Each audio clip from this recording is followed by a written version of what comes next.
শীঘ্রই পরিবর্তন হবে ৫, ১০ এবং ২০ টাকার নোট। এছাড়াও চলতি বা আগামী মাসে বাজেট পুনর্বিবেচনা করা হতে পারে।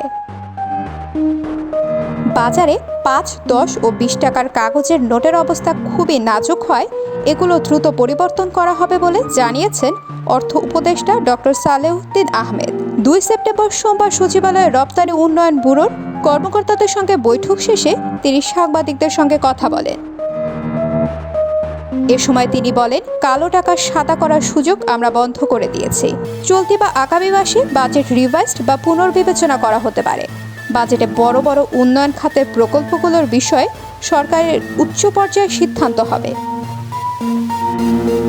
তিনি আরও জানান, খুব শিগগিরই চলতি বছরের রপ্তানি লক্ষ্যমাত্রা প্রকাশ করা হবে। এছাড়া বাজারে ৫, ১০ ও ২০ টাকার কাগজের নোটের অবস্থা খুবই নাজুক, তাই এগুলো দ্রুত পরিবর্তনের ব্যবস্থা করা হবে। এছাড়া দেশের মানুষকে যত্নের সঙ্গে মুদ্রা ব্যবহার করারও পরামর্শ দিয়েছে অন্তর্বর্তী সরকারের এ উপদেষ্টা।